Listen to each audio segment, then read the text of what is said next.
Classification of nuclei. तो हालांकि ये सब चीज़ें आप लोगों को पता होगी, आप लोगों ने पहले भी पढ़ी होगी कि आइसोटोप्स क्या होते हैं, आइसोटोन्स क्या होते हैं, आइसोबार्स क्या होते हैं। फिर भी एक बार हम उनको रिकॉल कर लें और हमें थोड़ा मालूम पड़ जाएगी किस तरह के हमसे क्वेश्चन पूछे जाते हैं। तो सबसे पहले अगर हम बात करें कि आइसोटोप्स आइसोटोप्स आइसोटोप्स की बात करें तो आइसोटोप्स का मतलब होता है कि जैसे मैंने मान लो लिखे, एग्जाम्पल से ही मैं स्टार्ट करता हूँ, यहाँ से एग्जाम्पल से स्टार्ट करूँ। मैंने लिखा 1H1, मैंने लिखा 1H2 और मैंने लिखा 1H3। अच्छा, कोई भी जब मैं एलिमेंट को लिख रहा हूँ, किसी भी एलिमेंट को जब मैं लिख रहा हूँ, तो या तो मैं इस तरह से लिख रहा हूँ ZXA ऐसा लिख दिया, या इसको लिख दिया ZXA ऐसा लिख दिया। तो यहाँ पर जो ये Z लिखा हुआ है, ये वाला जो है Z, इसको हम कहते हैं एटॉमिक नंबर, एटॉमिक नंबर। और यही इक्वल होता है किसके, प्रोटॉन नंबर के, और यही इक्वल होता है किसके, इलेक्ट्रॉन नंबर के, यही इलेक्ट्रॉन नंबर के भी इक्वल होता है। और ये जो ये वाला एलिमेंट लिखा हुआ है, इसको हम बोलते हैं एटॉमिक मास, एटॉमिक मास। और ये जो एटॉमिक मास है ये इक्वल होता है Z+N, जहाँ N जो होता है वो होता है न्यूट्रॉन नंबर, है ना, जहाँ N होता है जिसको हम कहते हैं न्यूट्रॉन नंबर। प्रोटॉन और न्यूट्रॉन को मिला के एक नाम और दिया जाता है जिसको कहते हैं न्यूक्लियॉन, है ना। इसको कंबाइंडली एक और नाम दिया जाता है जिसको मिला के कहते हैं न्यूक्लियॉन, नाम देते हैं न्यूक्लियॉन। ये बहुत बेसिक सी चीज़ है, आप लोगों को पता होगा, नहीं पता है तो आज जान लीजिए, क्योंकि ये चीज़ें हमारे बार बार काम में आने वाली है। तो आइसोटोप्स का मतलब ऐसे न्यूक्लियाई हो गए जिनके जो एटॉमिक नंबर है, एटॉमिक नंबर बोल लो या जो प्रोटॉन नंबर है वो सेम हो, एटॉमिक नंबर सबके सेम हो, परंतु उनके जो मास नंबर है यानी कि ए की जो वैल्यू है सबकी अलग अलग हो। जैसे कि इस एग्जांपल में लिखा हुआ है, यहाँ पर 1 है, यहाँ पर 2 है और यहाँ पर 3 है। तो ऐसे न्यूक्लियाई जो है इनको हम कहते हैं आइसोटोप्स, ऐसे न्यूक्लियाई को हम कहते हैं आइसोटोप्स। आइसोटोप के साथ एक खासियत क्या है कि इनकी जो केमिकल प्रॉपर्टीज है वो सेम होनी चाहिए। केमिकल प्रॉपर्टीज का मतलब है कि जो इनका एटॉमिक नंबर है वो सभी का सेम होना चाहिए। इनकी जो फिजिकल प्रॉपर्टीज है वो डिफर कर सकती है, परंतु केमिकल प्रॉपर्टीज से मेरा मतलब है इनका एटॉमिक नंबर हमेशा सेम होना चाहिए। कोई भी दो न्यूक्लियाई एक हो, मान लो 1x1 और कुछ एक है 1y1, तो ये दोनों आपस में आइसोटोप नहीं होंगे, क्योंकि दोनों की जो केमिकल प्रॉपर्टी है वो क्या हो गई, चेंज हो गई, एलिमेंट ही चेंज हो गए। तो कुल मिलाकर एलिमेंट सेम होना चाहिए, उसके ही आइसोटोप्स बन सकते हैं। तो आइसोटोप का मतलब क्या हो गया, आइसोटोप का मतलब हो गया the nuclei which is having same atomic number but differ in atomic mass is known as isotope। Isotope के लिए जरूरी कंडीशन है कि उसकी जो केमिकल प्रॉपर्टीज है वो सेम हो। केमिकल प्रॉपर्टीज से मेरा मतलब है उसके जो एटॉमिक नंबर है वो सेम होने चाहिए, उसके जो एटॉमिक मास है वो डिफरेंट हो सकता है। अगर एटॉमिक नंबर सेम नहीं हुए तो वो आइसोटोप नहीं होंगे, ठीक है। तो द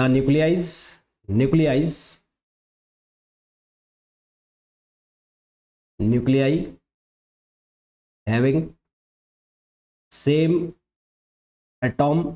सेम एटॉमिक नंबर और प्रोटॉन नंबर भी आप बोल सकते हो इसे, और proton number but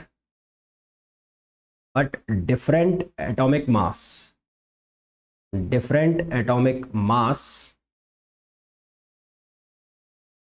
is known as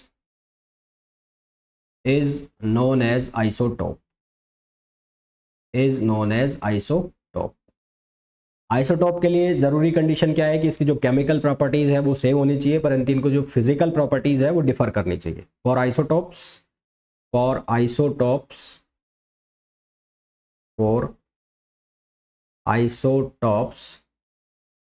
their chemical properties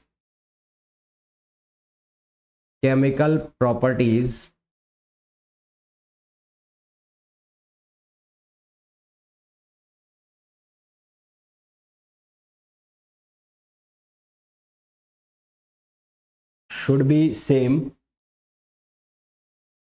but chemical properties should be same, physical property can be differ, जरूरी नहीं डिफर करे, physical properties can be differ. अब यहां पर जब मैं बात कर रहा हूं कि जो केमिकल प्रॉपर्टीज से मेरा मतलब है कि जो उसका केमिकल एलिमेंट है, element should be same, element जो है वो सेम होना चाहिए, है ना, element should be, element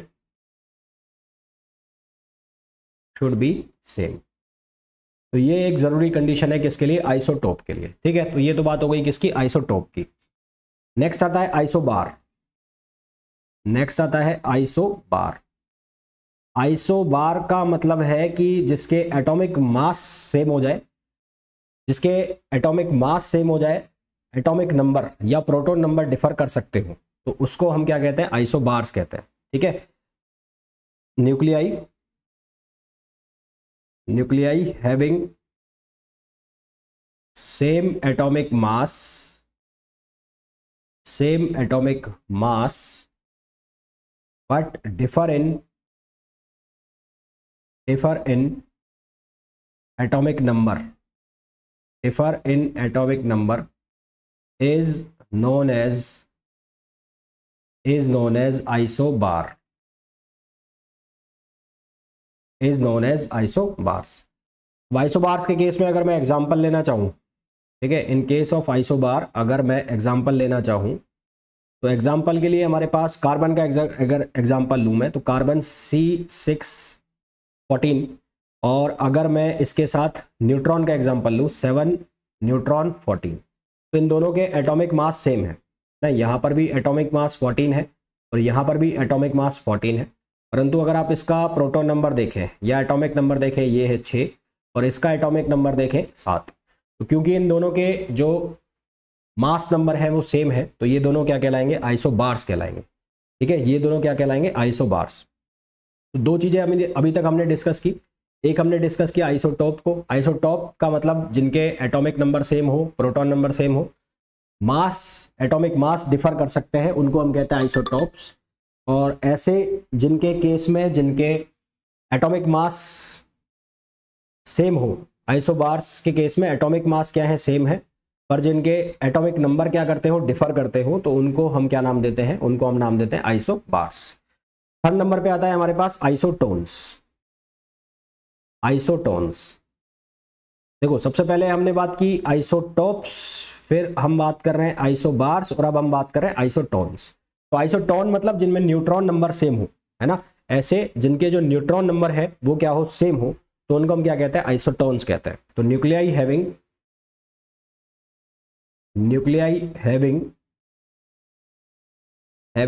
same neutron number is known as isoton,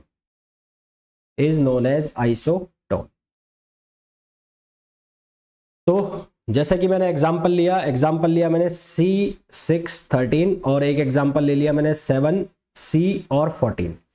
तो यहां पर अगर मैं इसके नंबर ऑफ न्यूट्रॉन निकालता हूं, तो नंबर ऑफ न्यूट्रॉन कैसे निकालूंगा, 13 - 6, तो नंबर ऑफ न्यूट्रॉन कितने आ गए, 7। सिमिलरली यहां पर अगर मैं इसके नंबर ऑफ न्यूट्रॉन निकालता हूं तो कितना आ गया, 14 - 7, तो ये आ गया 7। तो न्यूट्रॉन नंबर दोनों में सेम हो गए, तो ये क्या हो गए, आइसोटोन्स हो गए। अब आइसोटोन्स के लिए कोई ज़रूरी नहीं है कि ये आइसोटोप हो या ये आइसोबारिक हो, है ना, आइसोबारिक ये हो भी सकते हैं, नहीं भी हो सकता है, ऐसा कोई ज़रूरी नहीं है। पर हाँ, आइसोटोन्स के लिए क्या जरूरी है कि जो इनके न्यूट्रॉन नंबर है वो सेम होने चाहिए। सवाल ये है, क्वेश्चन ये है कि अब ये एग्जाम में पूछे कैसे जाएंगे, तो एग्जाम में या तो ये सीधे सीधे पूछ लिया जाए कि the nuclei which is having same number of neutrons is known as, एक तो ये तरीका हो गया पूछने का। दूसरा तरीका ये हो गया पूछने का कि आपको एग्जाम्पल डाल दिया कि जैसे इनमें से दो दो के जोड़े बना के, पेयर बना के डाल दिए, आपसे पूछ लिया कि इनमें से कौन आइसोटोन है, इनमें से कौन आइसोबार है, इनमें से कौन आइसोटोप्स है। तो ये तभी केवल आप बता पाओगे जब आपको इनकी जो पीछे की थ्योरी है, जो पीछे का कॉन्सेप्ट है वो आपको क्लियर होगा, तो उसी केस में आप इसको बता पाओगे। यहां तक क्लियर है बात?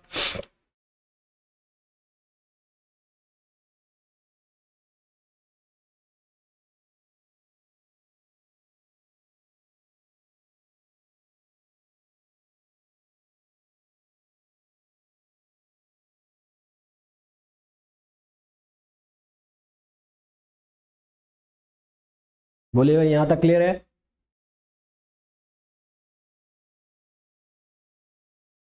तो अभी तक हमने तीन चीजें डिस्कस की, एक आइसोटोप, एक आइसोबार, और थर्ड नंबर पे हमने डिस्कस किया आइसोटोन। अब हम डिस्कस करेंगे isomers.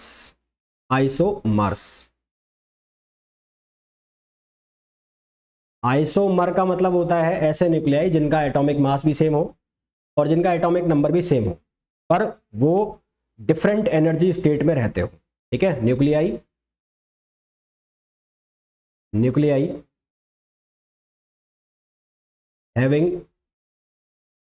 Having same atomic mass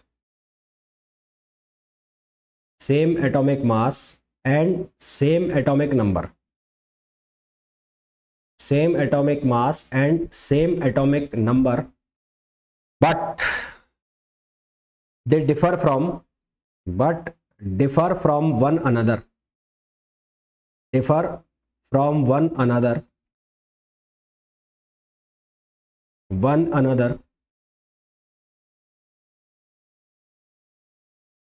in their nuclear energy state, in their nuclear energy state. अब इस बात का क्या मतलब हुआ, और इस चीज को इंपॉर्टेंट लगा लेना भाई। इस बात का मतलब ये हुआ कि मान लो मेरे पास कोई एग्जाम्पल मेरे पास है ZXA, और इसको मैंने स्टार लगा दिया ऐसे, और इसका एक एलिमेंट बन रहा है ZXA, और यहाँ पर गामा रेडिएशन है ना, गामा रेडिएशन।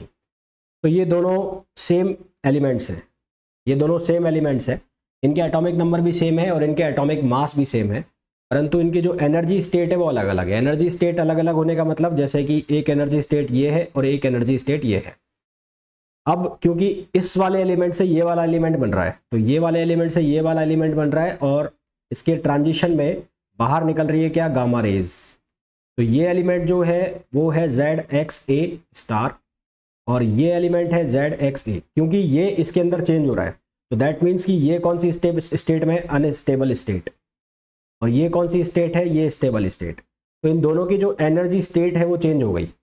अगर आप ध्यान से देखोगे तो इन दोनों के जो एटॉमिक नंबर है वो सेम दिखाए गए हैं, इन दोनों के एटॉमिक मास भी सेम है, पर इन दोनों की जो एनर्जी स्टेट है वो अलग अलग है, एक अनस्टेबल स्टेट में है और एक स्टेबल स्टेट में है। तो ऐसे न्यूक्लियाई जो हैं उनको हम क्या नाम देते हैं, आइसोमर्स नाम देते हैं। ठीक है, ऐसे जो न्यूक्लियाई हैं उनको हम क्या नाम देते हैं, isomers can be isobars. Isomers जो हैं वो आइसोबार्स भी होते हैं, वो आइसोटॉप भी होते हैं। जैसे कि 1H1 है, 1H2 है, तो 1H1 से आप 1H2 बना रहे हो, या 1H2 से आप 1H1 बना रहे हो, तो वो डिफरेंट एनर्जी स्टेट में भी है, तो उनको वो आइसोबार भी है, वो आइसोटॉप भी है, साथ साथ वो आइसोमर्स भी है, क्योंकि जो उनकी एनर्जी स्टेट है वो अलग अलग हो गई। तो एनर्जी स्टेट का मतलब है कि एक स्टेबल स्टेट में है, एक अनस्टेबल स्टेट में। तो ऐसे न्यूक्लियाई जिनके एटॉमिक मास भी सेम होंगे, एटॉमिक नंबर भी सेम होंगे, पर जो डिफर करेंगे एक दूसरे से उनकी न्यूक्लियर एनर्जी स्टेट में, तो उसको हम क्या कहेंगे, आइसोमर्स कहेंगे। ठीक है, उनको हम क्या नाम देंगे, आइसोमर्स। फॉर एग्जाम्पल जैसे कि मैं कोई एलिमेंट बना रहा हूँ, जैसे C612 बना रहा हूँ, और ये कोई एक हाई एनर्जी स्टेट में है, और इससे ही मैं C612 ही बना रहा हूँ, और यहाँ जब इसको मैं बना रहा हूँ तो गामा रेडिएशन मैंने बाहर निकाल दिया, तो यहाँ पर भी 6 है ये, और ये 12 है, ये 12 है, पर ये अनस्टेबल स्टेट में है और ये स्टेबल स्टेट में है, तो ये दोनों क्या कहलाएंगे, आइसोमर्स कहलाएंगे। क्लियर है यहाँ तक बात?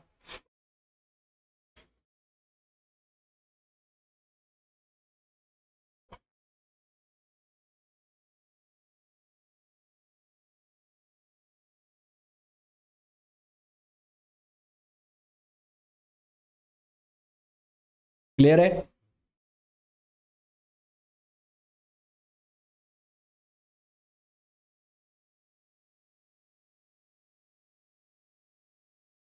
फिर फिफ्थ नंबर पे आता है हमारे पास मिरर न्यूक्लियाई, और most important mirror nuclei, and it is the most important classification of nuclei, mirror nuclei.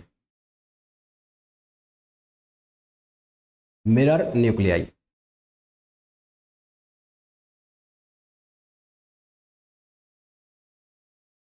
देखो मिरर न्यूक्लियाई को पहले मैं आपको एग्जांपल से क्लियर करूं।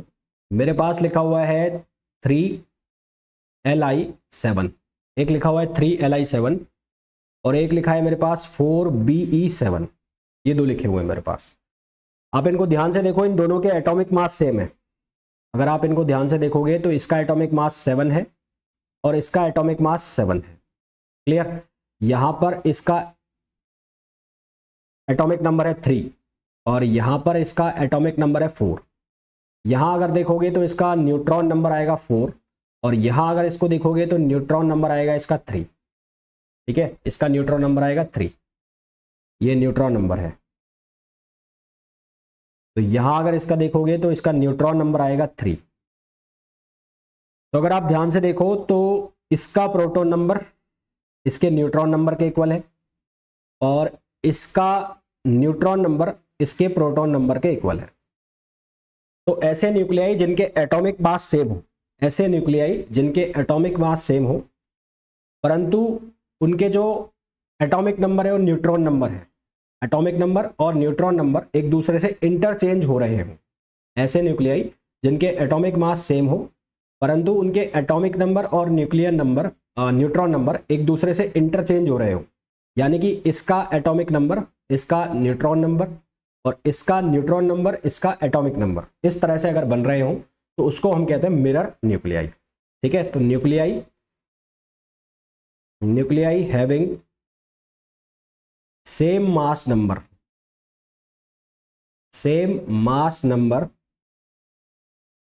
but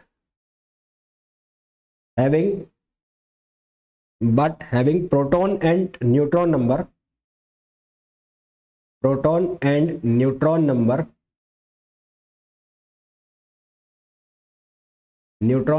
interchanged,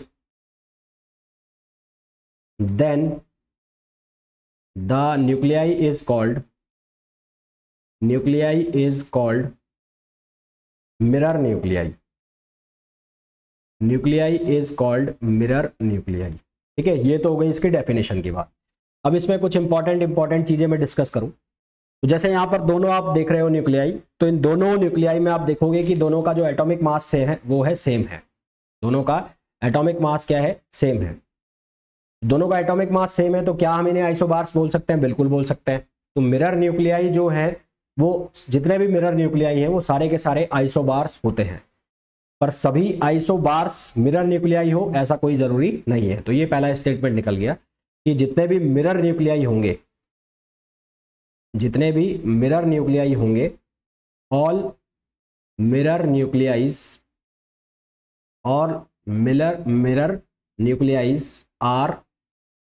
आइसोबार्स और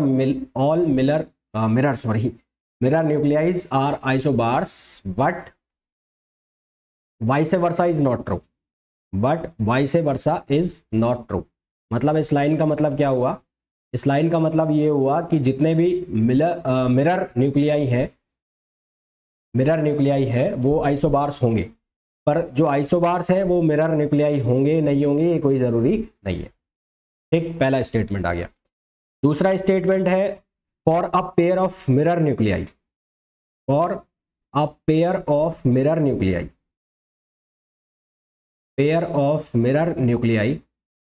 यदि कोई मिरर न्यूक्लियाई का पेयर है, जैसे कि अभी हमने एग्जांपल में देखा, तो उसके लिए एटॉमिक मास की जो कंडीशन है वो होती है 2z प्लस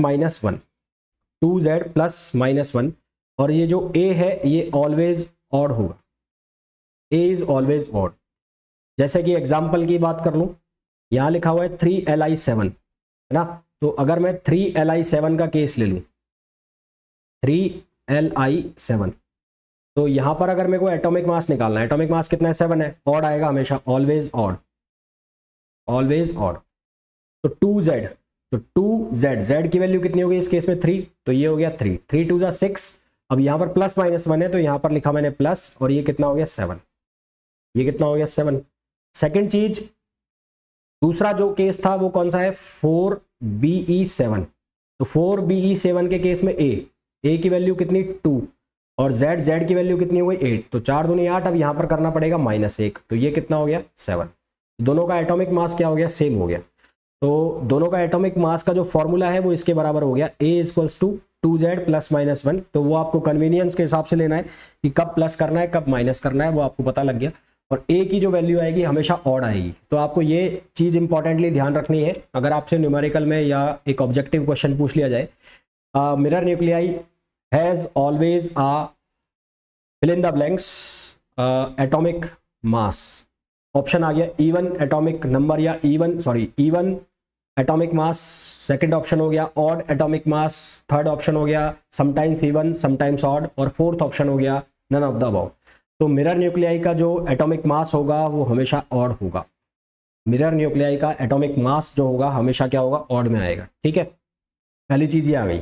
दूसरी चीज क्या आएगी कि atomic mass is equals to Z1 square minus Z2 square, Z1 square minus Z2 square if Z1 greater than Z2, और अगर Z2 ग्रेटर देन Z1 होगा तो उस केस में आएगा Z2 square minus Z1 square, है ना। और अगर Z2 square minus Z1 square आएगा कब, if Z2 greater than Z1। Example के लिए अगर मैं बात कर लेता हूँ यहाँ पर, ये वाली बात करूँ तो यहाँ पर अगर मैं इसको Z2 ले रहा हूँ तो Z2 की वैल्यू है 4 और Z1 की वैल्यू है 3। क्लियर। तो अब यदि मैं यहाँ पर ये वैल्यू डालता हूँ, ये वैल्यू डालता हूँ A, तो Z2 मतलब 4 का स्क्वायर कितना हो गया 16, माइनस Z1 कितना हो गया 3 का स्क्वायर कितना हो गया 9, तो ये कितना आ गया 7।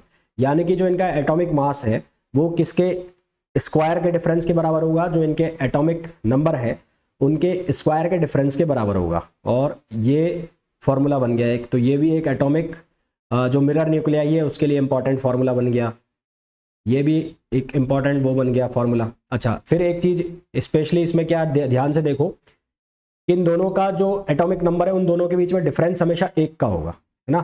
तो Z1 and Z2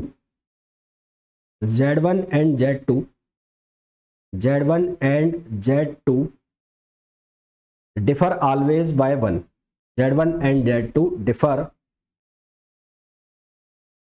always by 1।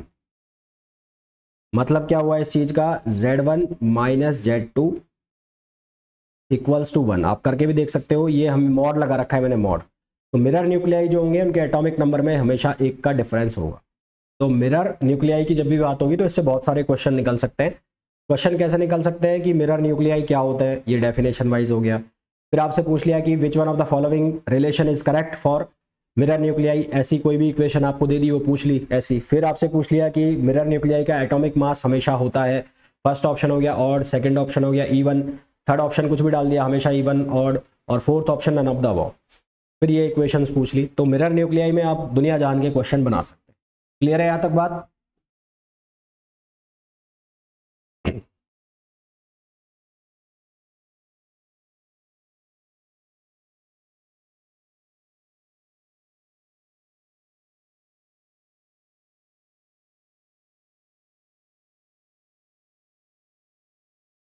तो सबसे पहला टॉपिक हमारा जो था क्लासिफिकेशन ऑफ न्यूक्लियाई। तो क्लासिफिकेशन ऑफ न्यूक्लियाई में हमने 5 तरह के क्लासिफिकेशन देखे। सबसे पहला क्लासिफिकेशन था आइसोटॉप। आइसोटॉप का मतलब है जिसका एटॉमिक नंबर सेम हो, प्रोटॉन नंबर डिफर हो। पहली चीज जो आपको पता भी है, उसमें कोई नई चीज मैंने नहीं बताई। याद रखने वाली चीज ये है कि जो आइसोटॉप से उसकी केमिकल प्रॉपर्टीज सेम होनी चाहिए, उसकी फिजिकल प्रॉपर्टी डिफर कर सकती है। सेकंड मैंने आपको बताया आइसोबार्स। आइसोबार्स जिनके एटॉमिक मास सेम होंगे, एटॉमिक नंबर डिफर कर सकते हैं, उसको हम कहते हैं आइसोबार्स। कोई खास स्टेटमेंट है नहीं। आइसोटोन्स जिनके न्यूट्रॉन नंबर सेम होंगे उनको हम कहेंगे आइसोटोन्स। आइसोमर्स और मिरर न्यूक्लियाई, ये बहुत इंपॉर्टेंट 2 क्लासिफिकेशन है। आइसोमर्स का मतलब जिनके एटॉमिक मास भी सेम हो, जिनके एटॉमिक नंबर भी सेम हो, पर जिनकी एटॉमिक एनर्जी स्टेट है वो डिफर कर जाए। जिनकी एनर्जी स्टेट अलग अलग हो उसको हम आइसोमर्स कहते हैं। एक अनस्टेबल स्टेट में हो और एक स्टेबल स्टेट में हो। मिरर न्यूक्लियाई का मतलब है जिनके मास नंबर हमेशा सेम होंगे पर उनके प्रोटॉन और न्यूट्रॉन नंबर आपस में इंटरचेंज कर रहे होंगे, तो उसको हम मिरर न्यूक्लियाई कहेंगे। मिरर न्यूक्लियाई के लिए हमारे पास बहुत सारी इक्वेशंस होती हैं जो ये लिखी हुई है, जिसमें एक इक्वेशन ये कहती है कि मिरर न्यूक्लियाई का जो एटॉमिक मास है वो हमेशा ऑड आएगा। और फिर दूसरी इक्वेशन ये कहती है कि ए का जो रिलेशन है Z1 square minus Z2 square depend करेगा, Z1 ग्रेटर देन है Z2 से तो Z1 square minus Z2 square होगा, Z2 ग्रेटर देन है Z1 से तो फॉर्मूला बन जाएगा Z2 square minus Z1 square. फिर जो 2 मिरर न्यूक्लियाई के बीच में जो हमेशा एटॉमिक नंबर है उनका डिफरेंस किसके बराबर होगा, 1 के बराबर होगा, यानी कि mod of Z1 minus Z2 equals to 1। तो ये तो बात हो जाती है किसकी, ये बात हो जाती है जो क्लासिफिकेशन है, क्लासिफिकेशन ऑफ न्यूक्लियाई की। अब मैं बात कर लेता हूं छोटी छोटी प्रॉपर्टीज जो है, like ground state static properties of nuclei. Static properties का मतलब है जो कभी चेंज नहीं होती, जो फिक्स है। तो ground state static properties of nuclei, ground state static properties of nuclei.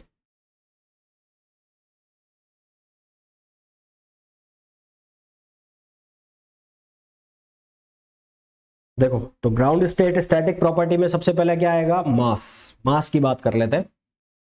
तो मास जो है, अगर मेरे को न्यूक्लियाई का मेजर करना है तो उसके लिए एक मैं डिवाइस का यूज करता हूं जिसको नाम देते हैं स्पेक्ट्रोग्राफ। ठीक है, स्पेक्ट्रोग्राफ। तो mass of nuclei, important question, mass of nuclei, mass of nuclei measured, mass of nuclei measured accurately with mass spectrograph, with mass spectrograph।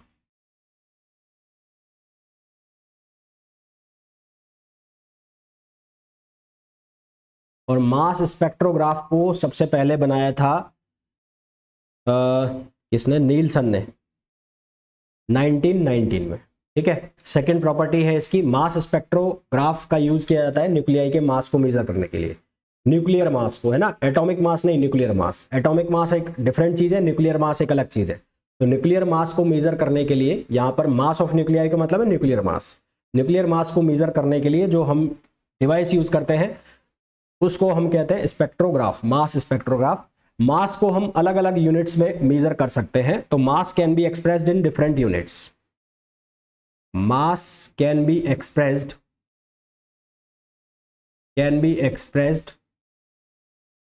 in different units। मास जो है उसको अलग अलग यूनिट्स में एक्सप्रेस किया जा सकता है। जैसे कि इसको किलोग्राम में भी एक्सप्रेस आप कर सकते हो, यानी कि इसकी मेजरमेंट जो है वो किलोग्राम में भी ली जा सकती है। किलोग्राम यानी कि शॉर्ट में लिखा मैंने केजी। इसके अलावा इसको मेजर कर सकते हैं हम एएमयू में, atomic mass unit, atomic mass unit जिसको शॉर्ट में लिखते हैं एएमयू, और दूसरा इसको लिखते हैं यू से, और यू। स्टॉप्ड, वेट करो,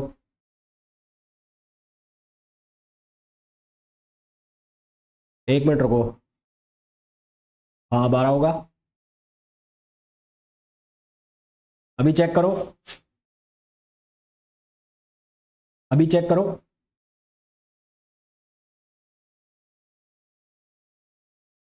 अभी चेक करो, अभी चेक करो।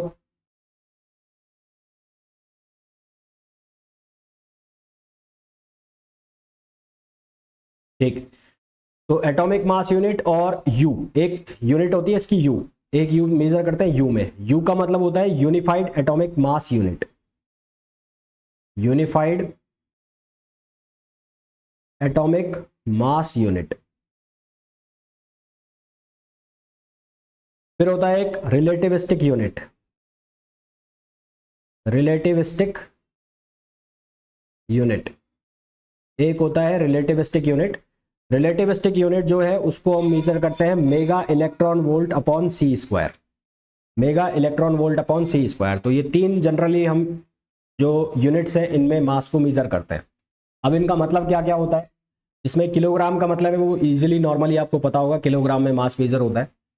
एटॉमिक मास का कन्वर्जन कैसे करेंगे, रिलेटिविस्टिक यूनिट में कन्वर्जन कैसे करेंगे वो मैं आपको बता देता हूँ थोड़ा सा, एटॉमिक मास का और जो रिलेटिविस्टिक यूनिट का है। तो relation between various units, relation between various units. Relation between various units की बात करूं तो प्रियर टू 1961, 1961 से पहले, है ना, 1961 से पहले 1 AMU इज इक्वल था 1/16 times 1/60 times 16 times of the mass of 1 oxygen atom, mass of 1 oxygen atom. बहुत ज़्यादा पुरानी बात नहीं है। अभी मुश्किल से अभी कौन सा चल रहा है 1900, अभी 24 चल रहा है ना, 23 चल रहा है, 23 और उसके पीछे चले जाओ लगभग 40 साल, तो 60-70 साल, लगभग 60-65 साल पहले की बात है ये। तो ये 1961 से पहले पहले जो 1 AMU है उसको कंसिडर किया जाता था 1/16 times of the mass of 1 oxygen atom, है ना। 1 ऑक्सीजन एटम के मास के 1/16 भाग के बराबर 1 AMU को कंसिडर किया जाता था। बट आफ्टर 1961 जो 1 AMU है, 1 AMU है, इसको कंसिडर किया जाने लगा 1/12 times of the mass of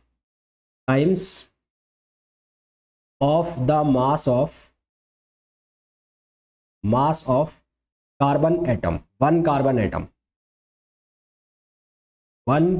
atom, ठीक है।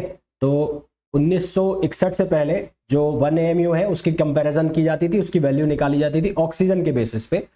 पर आफ्टर 1961 इसकी जो वैल्यू है वो निकाली जाती है किसके बेसिस पर, वो कार्बन एटम के बेसिस पर निकाली जाती है, ठीक है। इसकी वैल्यू जो निकल के आती है, वैल्यू मैं बता देता हूं कैसे निकालते हैं, बाकी फिर मैं उसके बाद डायरेक्ट लिखूंगा।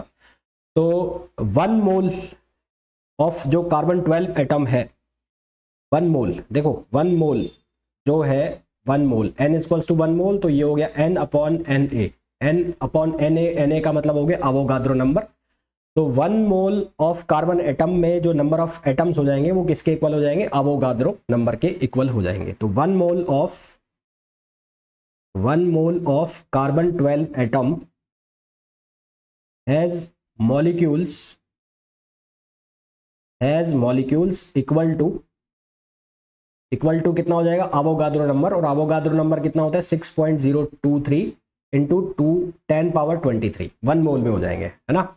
ये हो जाएंगे 1 मोल में, और 1 मोल कार्बन 12 एटम का जो मास हो जाएगा वो कितना हो जाएगा 12 ग्राम एटॉमिक मास के बराबर। तो 1 mole of C12 atom has mass, C12 has mass equals to 12 gram, ये हो गया 12 ग्राम। तो 1 AMU, तो यहां से हमारे पास अब मेरे को निकालना है ये नंबर्स ऑफ क्या आ गए, मॉलिक्यूल्स आ गए 6.023 इंटू 10^23। तो इनका जो मास है वो किसके बराबर है, 12 ग्राम के बराबर है। तो एक का कितना हो जाएगा, इससे डिवाइड कर दूंगा, तो IE 6.023 इंटू 10^23 एटम्स हैज मास, इसका मास किसके बराबर है 12 ग्राम के। तो एक का मास जो है वो किसके बराबर हो गया 12/6.023 इंटू 10^23, ये एक का हो गया। तो 12/6.023 इंटू 10^23। तो 1 AMU निकालना है मेरे को, 1 AMU। तो 1 AMU किसके बराबर है, तो हेंस 1 AMU, तो 1 AMU किसके बराबर है 1/12 into mass of 1 carbon atom, तो 1 कार्बन एटम का मास किसके बराबर है 12/6.023 इंटू 10^-23। तो इसको मैंने यहां पर वैल्यू रख दिया 6.023 इंटू 10^23, ये वैल्यू रख दी। तो इसको जब आप सॉल्व करोगे तो यहां से वैल्यू आती है 1.66 सॉरी, इसको प्रिसाइजली आप वैल्यू को ध्यान रखिएगा क्योंकि ये प्रोटॉन के नंबर के बराबर हो रही है, प्रोटॉन की लगभग वैल्यू के बराबर हो रही है। तो 1.67 माइनस 27 kg। तो यहां से एक AMU की जो वैल्यू है, ये ऑब्जेक्टिव क्वेश्चन में बन गया, तो कि एक AMU या 1 यूनिफाइड, 1 U मतलब ये वाला जो लिखा मैंने U, unified atomic mass, 1 U या 1 एटॉमिक मास जो है वो किसके इक्वल होता है, तो वो किसके इक्वल होता है 1.66 into 10^-27 kg, 1.66 into 10 into 10^-27 kg। Clear है यहां तक।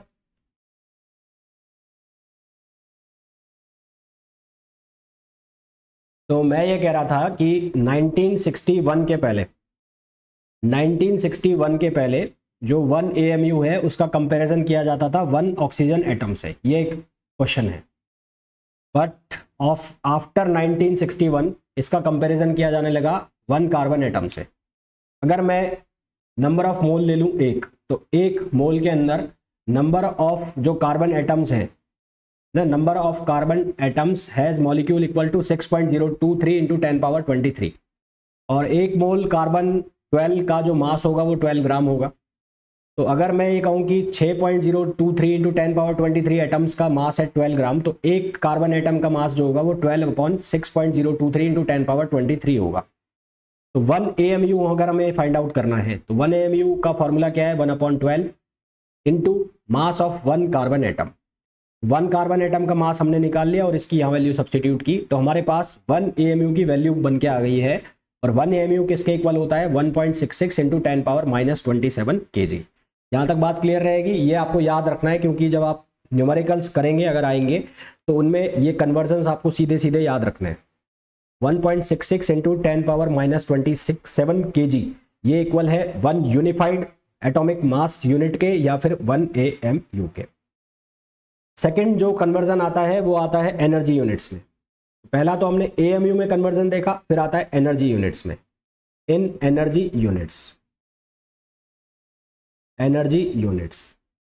यूनिट्स में कन्वर्जन कैसा आएगा, हम लिखते हैं कि E इक्वल्स टू mc²। ठीक है, हम क्या लिखते हैं, E इक्वल्स टू mc²। अगर मैं मास को ले लूं एटॉमिक मास यूनिट में, मास जो है उसको मैं 1 AMU लिख लूं, तो मास को लिख लिया मैंने 1 AMU और ये c²। 1 AMU किसके बराबर है, 1.66 इंटू 10⁻27, और C की जो वैल्यू है वो है 3 इंटू 10⁸ और इसका हो जाएगा स्क्वायर। ठीक है, अच्छा 1 इलेक्ट्रॉन वोल्ट जो है, 1 इलेक्ट्रॉन वोल्ट वो किसके इक्वल होता है, वो होता है 1.6 into 10⁻19 joule. 1 mega electron volt किसके बराबर होगा, 1.6 इंटू 10⁻19 प्लस 6 हो जाएगा तो -13 हो जाएगा, -13 जूल। ये किसकी वैल्यू हो गई, 1 मेगा इलेक्ट्रॉन वोल्ट की वैल्यू हो गई।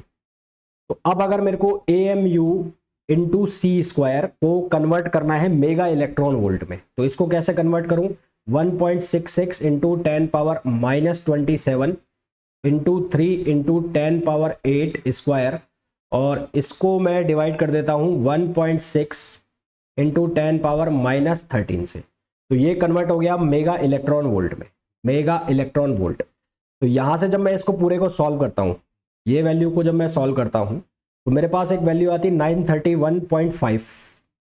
तो ये वैल्यू बनती है 1 AMU into c² equals to 931.5 mega electron volt.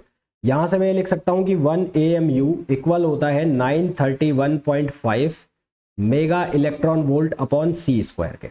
यानी कि कहीं भी आपको मास लिखा हुआ है AMU में, उसको आप डायरेक्ट एनर्जी यूनिट में कन्वर्ट कर सकते हो। उसके लिए आपको 1 AMU को रिप्लेस करना पड़ेगा 931.5 mega electron volt upon c²। इस यूनिट से आपने मल्टीप्लाई कर दिया तो वो डायरेक्टली कन्वर्ट हो जाएगा किसमें कन्वर्ट हो जाएगा, वो कन्वर्ट हो जाएगा एनर्जी यूनिट्स में। क्लियर है, यहां तक क्लियर।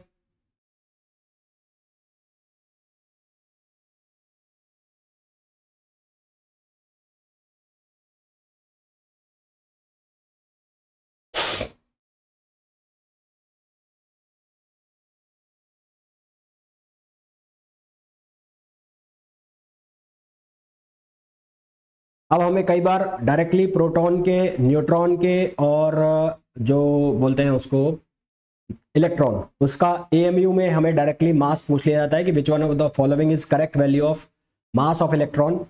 AMU में पूछ लिया जाता है वो वैल्यू को, इसी तरह से प्रोटॉन की और इसी तरह से न्यूट्रॉन की। तो वो वैल्यू मैं आपको बता रहा हूँ, प्रोटॉन, न्यूट्रॉन और इलेक्ट्रॉन की AMU के अंदर मास की वैल्यू। तो सबसे पहला rest mass of the electron, rest mass of the electron. तो rest mass of the electron, mass of electron जो है वो है 9.1095 इंटू 10⁻31 kg। इसको हमें कन्वर्ट करना है AMU में। तो AMU में कन्वर्ट करने के लिए इसको मैं डिवाइड करूंगा 1.66 इंटू 10⁻27 से, तो 9.10953 इंटू 10⁻31 अपॉन 1.66 इंटू 10⁻⁻27। अब ये कन्वर्ट हो गया AMU में, और जो मास ऑफ इलेक्ट्रॉन है इसकी वैल्यू आ गई 0.000548, और ये बन गया AMU में। तो ये आ गया इलेक्ट्रॉन का मास किसमें, AMU में।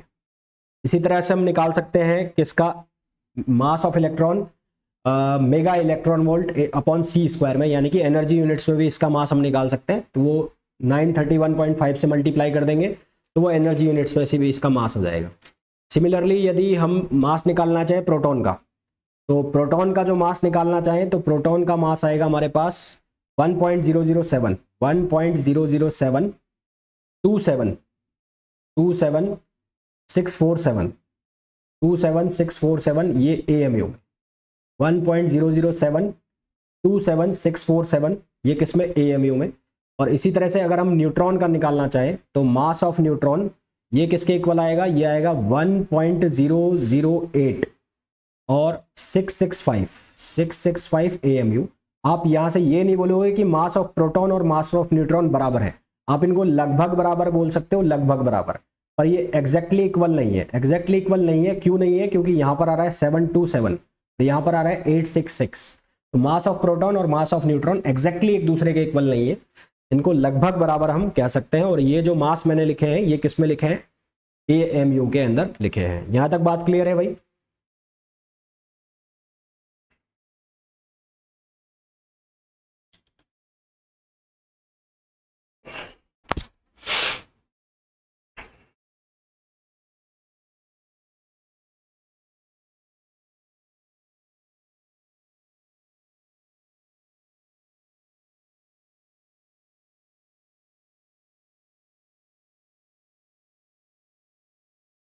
अब देखो, अब मेरे को एक चीज बताओ,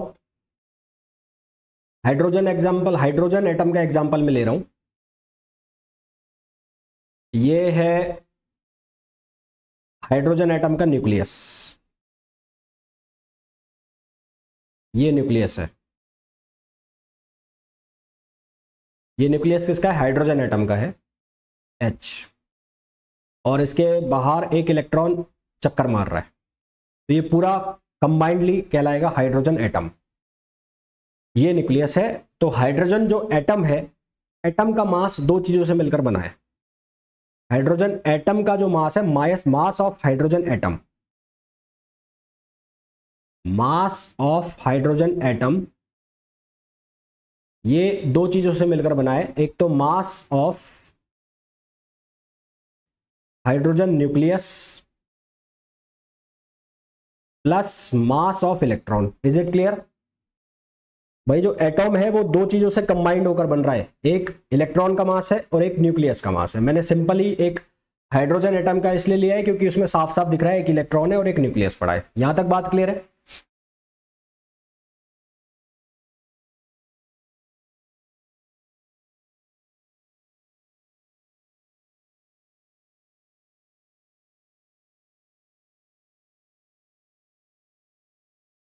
तो अगर मैं देखूं तो ये वाला जो पार्ट है, ये वाला पार्ट, ये दो पार्ट के अंदर टूट रहा है। या ऐसा बोल लूं कि न्यूक्लियस और इलेक्ट्रॉन को मिलाकर एटम बनेगा, और अगर एटम को तोड़ दूं तो दो चीजें निकलेंगी, एक निकलेगा न्यूक्लियस और निकलेगा एक, क्या निकलेगा, इलेक्ट्रॉन। एक इलेक्ट्रॉन या बहुत सारे इलेक्ट्रॉन। तो किसी भी चीज को बांध कर रखने के लिए जो उसको एनर्जी दी जाती है ना, किसी भी चीज को बाइंड करके रखने के लिए जो एनर्जी दी जाती है, कॉन्फ़िगरेशन में रखने के लिए जो एनर्जी उसको दी जाती है, उसको हम बोलते हैं बाइंडिंग एनर्जी। क्या बोलते हैं? Binding energy. पर यहां पर ये जो एटम है इसको तोड़कर दिखाया गया है, तो इसको तोड़ने के लिए भी कम से कम उतनी एनर्जी इसको देनी पड़ेगी। मेरा कहने का मतलब है, अगर मैं इसको C स्क्वायर से मल्टीप्लाई कर दूं,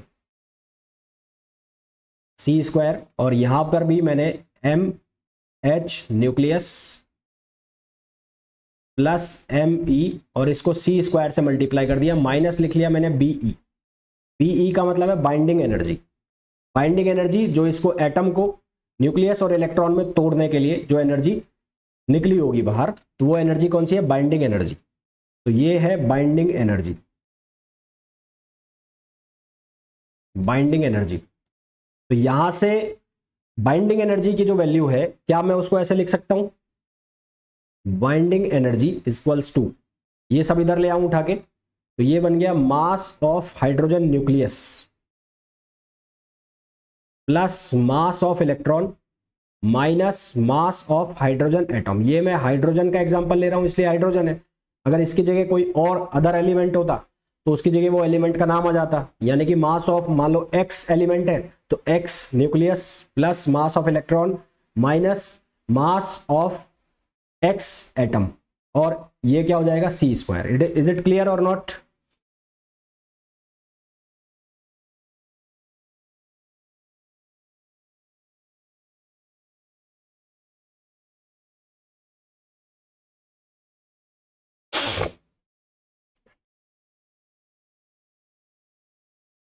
यहां तक क्लियर है क्या?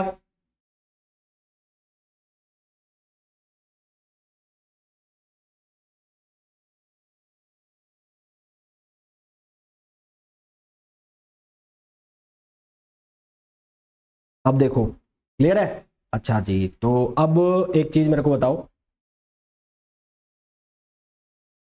यहां पर ये वाला जो मास है ये है न्यूक्लियर मास, और ये वाला जो मास है ये है एटॉमिक मास।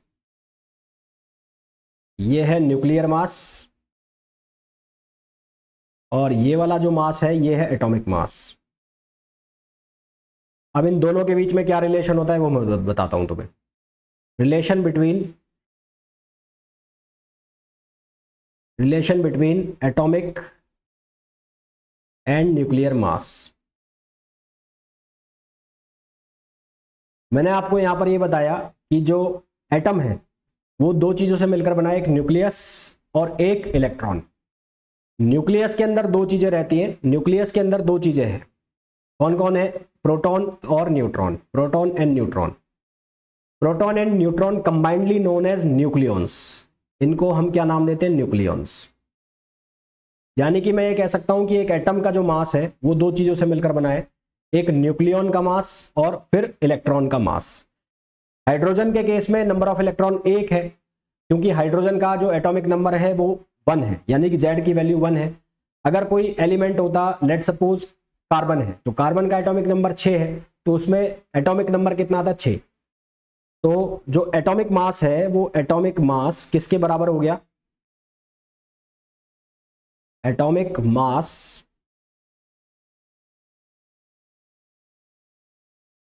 एटॉमिक मास किसके बराबर हो गया? मास of nucleon, mass of nucleon plus Z into mass of electron. Z का मतलब जो उसका एटॉमिक नंबर है उतने ही उसमें इलेक्ट्रॉन होंगे। मास of nucleon plus Z into mass of electron. तो अगर मास, एटॉमिक मास को मैं एम ए से लिखूं, एम ए, तो मास ऑफ न्यूक्लियॉन जो हो गया उसको मैंने लिखा M N, N stands for nucleon, और plus Z M E, plus Z M E. यही इक्वेशन बन रही है जो यहां पर ऊपर बनी हुई थी, नई चीज मैंने नहीं बनाई है। यहां पर जो बाइंडिंग एनर्जी है, binding energy of electrons, binding energy of electrons को माइनस करना पड़ेगा, BE of electrons, BE of electrons, और इलेक्ट्रॉन्स लिखा हुआ है ये इलेक्ट्रॉन्स, और इसकी जो यूनिट होगी वो होगी mega electron volt upon C square. पर इसकी वैल्यू बहुत नेग्लिजिबल होती है, नेग्लिजिबल वैल्यू, इसलिए इसको काउंट करते नहीं है, इसलिए इसकी वैल्यू को हम काउंट नहीं करते हैं, छोड़ देते हैं। तो mass of atom is equals to mass of nucleon plus Z M E. तो एटॉमिक मास और न्यूक्लियर मास में हमारे पास ये रिलेशन हो गया कि atomic mass is equals to mass of nucleon plus Z into M E, Z into M E, जहां Z का मतलब क्या हो गया? जेड का मतलब हो गया नंबर ऑफ एटम्स या एटॉमिक नंबर, और एम ई का मतलब हो गया मास ऑफ इलेक्ट्रॉन। क्लियर है यहां तक?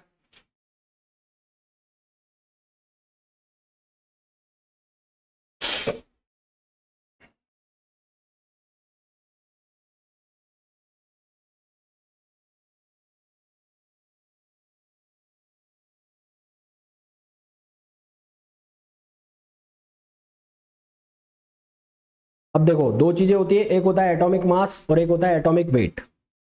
तो एटॉमिक मास और एटॉमिक वेट की हम बात कर ले। Atomic mass and atomic weight. Atomic weight.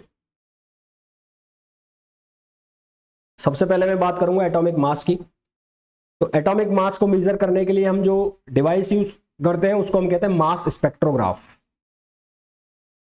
तो atomic mass can be measured by the mass spectrograph. ठीक है, तो atomic mass can be measured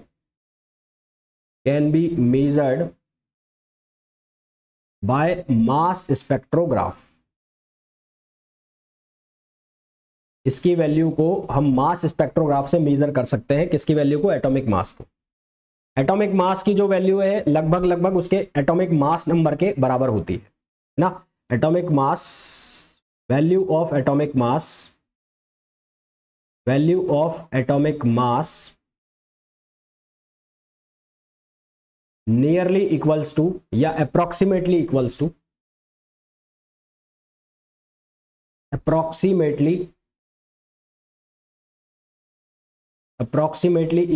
to its mass number. Mass number मतलब जो हमारे पास फॉर्मूला बनता है A ZXA, तो उस एटॉमिक मास की वैल्यू और मास नंबर की वैल्यू अप्रोक्सीमेटली इक्वल होती है। फिर आता है each element has various isotopes और having different atomic mass. Each element having different isotopes. इस चीज का मतलब क्या हुआ अभी बात करते हैं। Different isotopes and has different atomic मास। इस बात का क्या मतलब हुआ? इस बात का मतलब ये हुआ कि मेरे पास एक आइसोटोप है 1H1, एक है 1H2 और एक है 1H3। अगर मैं इनके एटॉमिक मास लिखूं तो इसका एटॉमिक मास होगा 1.0078 AMU। इसका जो एटॉमिक मास होगा वो होगा 2.014 AMU और इसका जो एटॉमिक मास है वो है 3.016 AMU। अब ये जो एटॉमिक मास है इसको सारा पिक्चर आपको क्लियर हो जाएगा। मैंने यहां पर लिखा है value of atomic mass approximately equals to its atomic mass number. तो यहां पर एटॉमिक मास नंबर 1 है, तो यहां पर इसका जो एटॉमिक मास है वो किसके बराबर आ रहा है? वो 1.0078 AMU के बराबर आ रहा है। यहां पर इसका जो मास नंबर है वो 2 है, तो ये लगभग 2.014 है। यहां पर इसका मास नंबर 3 है, तो ये लगभग 3.016 है। थर्ड लाइन में मैंने ये लिखा है कि हर एलिमेंट के अलग अलग आइसोटोप्स होते हैं और सभी आइसोटोप्स के अलग अलग एटॉमिक मास होते हैं, जो कि आपको दिख भी रहे हैं। तो यहां पर हाइड्रोजन के 3 आइसोटोप्स हैं और तीनों के एटॉमिक मास क्या है? अलग अलग है। क्लियर है यहां तक बात?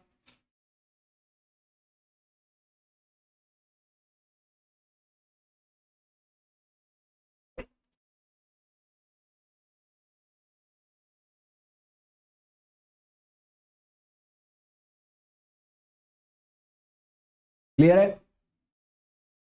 देखो फिर उसके बाद फोर्थ पॉइंट क्या है?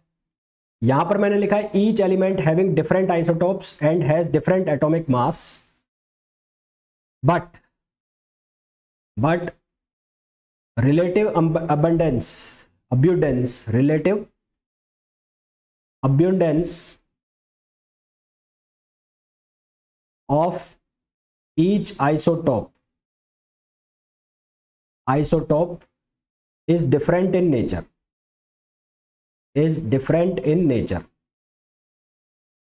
इस बात का मतलब क्या हुआ? रिलेटिव अबंडेंस का मतलब क्या हुआ? प्रकृति में इनके मिलने की परसेंटेज सबकी अलग अलग होती है। रिलेटिव अबंडेंस का मतलब हो गया रिलेटिव अब्यूडेंस। इसका मतलब ये हो गया कि नेचर में आइसोटोप जो है 1H1 ये पाया जाता है 99.98% परसेंटेज में ही। फिर इसकी जो परसेंटेज पाई जाती है हमें वो 0.0026 टू 0.0184 और ये वेरी स्मॉल। तो सबसे ज्यादा नेचर में ये मिलते हैं, फिर उसके बाद ये मिलते हैं और फिर उसके बाद ये मिलते हैं। तो आइसोटॉप का एटॉमिक मास सबका अलग अलग है, साथ ही साथ इनकी जो रिलेटिव अबंडेंस है इन नेचर, प्रकृति में इनके पाए जाने की जो मात्रा है वो भी सबकी क्या होती है, अलग अलग होती है। तो ये तो बात हो गई किसकी, एटॉमिक मास की। एटॉमिक मास के बारे में हमें 3-4 चीजें जानने को मिली। पहला कि इनको अगर मेजर करना है तो उसके लिए हम जो डिवाइस यूज करते हैं वो होता है मास स्पेक्ट्रोग्राफ। सेकेंड चीज हमने ये बात की कि जो एटॉमिक मास है वो नियरली इक्वल्स टू होता है या अप्रोक्सीमेटली इक्वल होता है किसके, मास नंबर के। थर्ड हमने ये बात की कि एलिमेंट के अलग अलग आइसोटोप्स होते हैं और इनके सबके डिफरेंट एटॉमिक मास भी होते हैं, है ना, जो कि हमने यहाँ पर देखा। फिर हमने देखा कि इन जितने भी आइसोटोप्स हैं इनकी नेचर में रिलेटिव अबंडेंस सबकी अलग अलग होती है, कोई बहुत ज़्यादा मिलता है, कोई बहुत कम मिलता है। दूसरा वर्ड यहाँ पर लिखा हुआ है एटॉमिक वेट। एटॉमिक वेट अगर मैं बात करूं हाइड्रोजन एटम का एटॉमिक वेट, तो अगर मेरे को हाइड्रोजन एटम का एटॉमिक वेट लिखना हो तो एटॉमिक वेट जो आएगा इनका आएगा 1.0078 AMU, और ये तीनों का है 1.0078 AMU। इसका मतलब एटॉमिक मास सबके अलग अलग हो सकते हैं पर एटॉमिक वेट सभी का एक होगा। जितने भी आइसोटॉप्स है सबका एटॉमिक मास अलग अलग है पर सबका एटॉमिक वेट क्या होगा, सेम होगा। ठीक है, तो atomic weight of all isotopes for an element is same but atomic mass is differ for different isotope. तो for isotopes of same element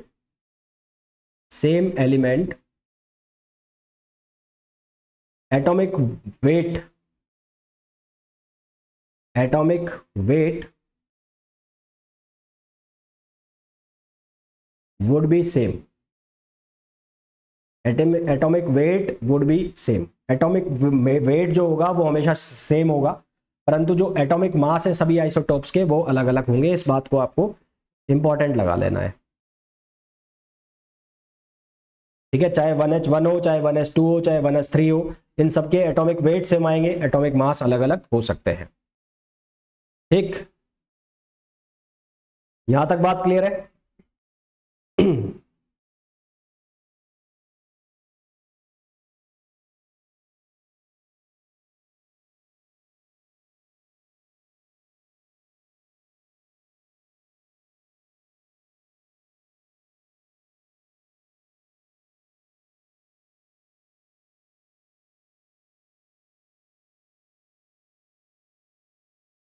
अब मैं बात करता हूं nuclear radius.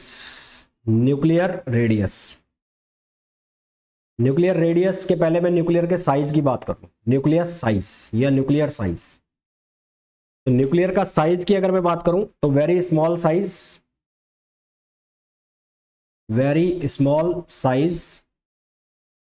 Difficult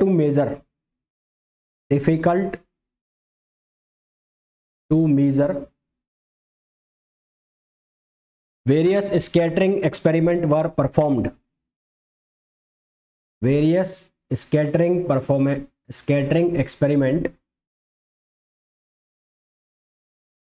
experiment were performed to measure the size of nucleus। अब इस बात का क्या मतलब हुआ, इस बात का ये मतलब हुआ स्कैटरिंग परफॉर्मेंस का मतलब, स्कैटरिंग एक्सपेरिमेंट का मतलब कि न्यूक्लियस के ऊपर बहुत अलग अलग तरह के जो पार्टिकल्स हैं उनकी टक्कर कराना। जैसे कि एक एक्सपेरिमेंट में इलेक्ट्रॉन की टक्कर कराई गई, एक एक्सपेरिमेंट में प्रोटॉन, एक एक्सपेरिमेंट के अंदर अल्फा पार्टिकल, एक एक्सपेरिमेंट के अंदर न्यूट्रॉन की टक्कर कराई गई। तो अलग अलग स्कैटरिंग एक्सपेरिमेंट किए गए, तो उनमें से जो बेस्ट रिजल्ट निकला वो इलेक्ट्रॉन के केस में निकला, इलेक्ट्रॉन की टक्कर कराने के केस में निकला। उस जो पार्टिकल जिससे टक्कर कराई जाती है उसको बोलते हैं probing particle, PROBING, probing particle. तो वहां से हमारे पास न्यूक्लियर का साइज निकल के आया, और न्यूक्लियस का जो साइज निकल के आया, सबसे पहले तो एटॉमिक डायमेंशन, यानी कि एक एटम की जो डायमेंशन निकल के आई वो निकल के आई 10⁻⁻10 मीटर की। एटम की जो डायमेंशन निकल के आई एटम की वो निकल के आई 10⁻⁻10 मीटर की। फिर उसके बाद न्यूक्लियस का जो साइज आया वो आया 10⁻⁻15 मीटर से लेके 10⁻⁻14 मीटर तक। ठीक है, तो after such experiments size of atomic dimension, तो एटॉमिक डायमेंशन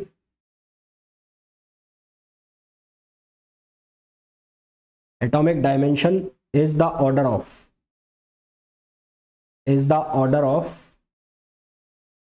10⁻⁻10 मीटर फर्स्ट। फिर सेकंड, न्यूक्लियर डायमेंशन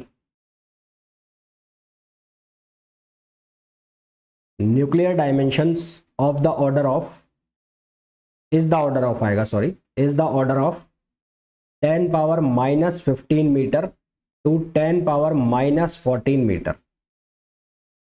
ठीक है। वन फर्मी इक्वल्स टू होता है 10⁻⁻15 मीटर। तो कई बार आपसे अगर ऑब्जेक्टिव में ये क्वेश्चन मिले आपको कि जो न्यूक्लियस है उसका साइज किसके इक्वल होता है, वहां पर आपको लिखा मिले अगर वन फर्मी, तो वन फर्मी इक्वल्स टू होता है 10⁻⁻15 मीटर। फर्मी की जगह फेंटोमीटर भी मिल सकता है, फर्मी को एग्जैक्टली बोलते हैं फेंटोमीटर। तो ये भी आपको लिखा मिल सकता है। फिर आपको मिल सकता है कि एक एटम का जो डायमेंशन है, एटम का जो रेडियस का ऑर्डर है वो क्या होता है, या साइज का ऑर्डर क्या होता है, तो वो होता है 10⁻⁻10 मीटर। तो ये दोनों ऑब्जेक्टिव क्वेश्चन बन जाते हैं। यहां तक क्लियर है?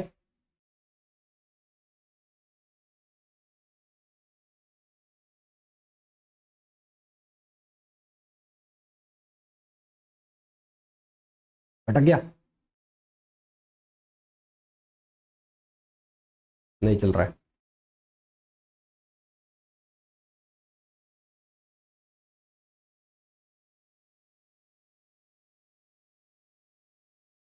अब फिर इसके बाद आता है nuclear radius.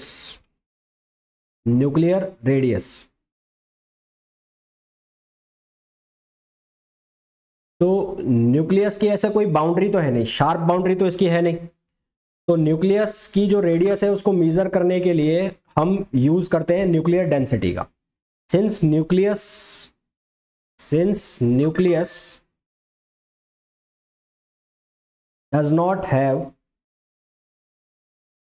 does not have any sharp boundary,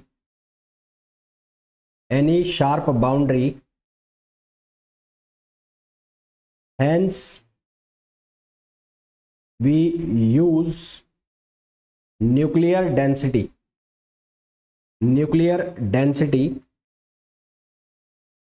to find out radius,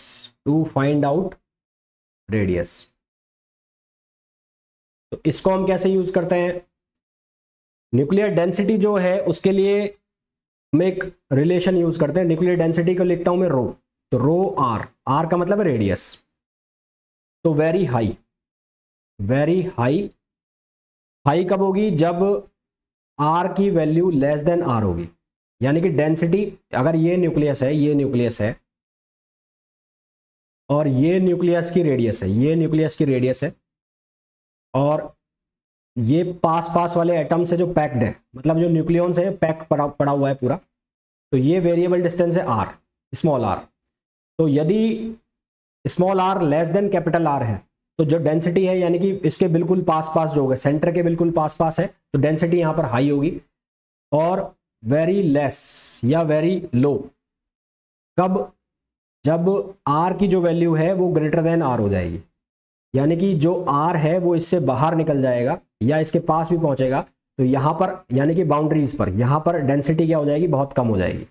density का आप मतलब ऐसे समझ सकते हो कि जैसे दो न्यूक्लियॉन है, एटम, प्रोटॉन और न्यूट्रॉन है, जब वो सेंटर के पास होंगे तो बिल्कुल एक दूसरे के पास होंगे, चिपके। जैसे ही वो बाउंड्री पर जाएंगे तो दूर फैलना स्टार्ट हो जाएंगे, तो उनके बीच में कोऑर्डिनेशन नंबर कम होता जाएगा, यानी कि वो फैलते चले जाएंगे तो क्लोजली पैक्ड नहीं होंगे, तो डेंसिटी कम होती चली जाएगी। तो डेंसिटी जब वो अंदर रहेंगे, रेडियस के अंदर रहेंगे, तो डेंसिटी हाई रहेगी, और जैसे ही वो सरफेस से दूर जाने लगेंगे, या सरफेस पर भी हम बात कर लें, तो डेंसिटी क्या हो जाएगी? लो हो जाएगी। तो यदि हम न्यूक्लियस की जो शेप है उसको स्फेरिकल मान ले, है ना, स्फेरिकल मान ले, और न्यूक्लियस के अंदर जो डेंसिटी है वो कांस्टेंट मान ले, तो if shape of nucleus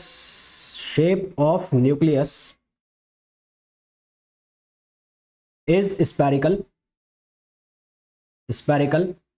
and density inside the nucleus density inside the nucleus is constant, अगर मैं इसको कांस्टेंट मान लूं तो हमारे पास एक रिलेशन होता है मास, मास किसके बराबर होता है, वॉल्यूम इनटू डेंसिटी। तो यहां से डेंसिटी किसके इक्वल हो गया, डेंसिटी इक्वल हो गया mass upon volume, mass upon volume, density equals हो गया मास अपॉन वॉल्यूम। तो डेंसिटी क्योंकि कांस्टेंट है, डेंसिटी कांस्टेंट है, तो यहां से मैं बोल सकता हूं कि जो मास है, मास न्यूक्लियस का मास वो प्रोपोर्शनल हो गया वॉल्यूम के, न्यूक्लियस का मास जो है वो प्रोपोर्शनल हो गया वॉल्यूम के। मास ऑफ न्यूक्लियस किसके बराबर हो जाएगा, मास ऑफ न्यूक्लियस बराबर हो जाएगा atomic mass into mass of one atom. तो mass into atomic number, sorry atomic mass. तो ये जो मास है ये मास किसका होगा, मास ऑफ प्रोटॉन और या फिर मास ऑफ न्यूट्रॉन, और ये क्या हो जाएगा, न्यूक्लियॉन्स यानी कि एटॉमिक मास इसके बराबर हो जाएगा। और वॉल्यूम, वॉल्यूम जो है वो किसके इक्वल हो जाएगा, क्योंकि स्पेरिकल है तो स्पेयर के केस में कितना हो जाएगा 4/3 पाई आर क्यूब, कितना हो जाएगा 4/3 पाई आर क्यूब।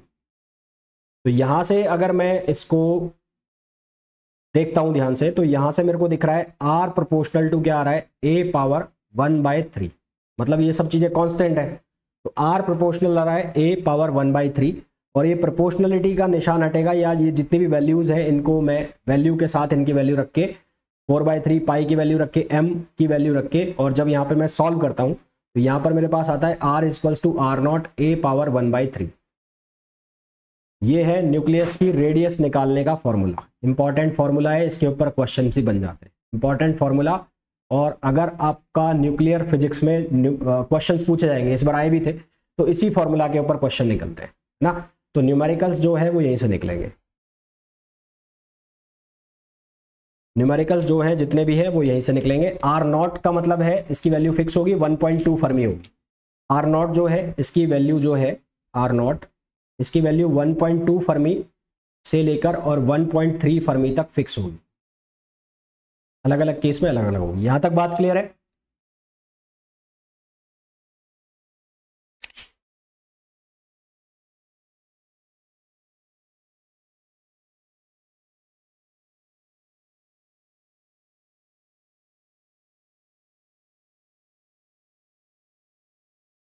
बोलिए भाई यहां तक क्लियर है।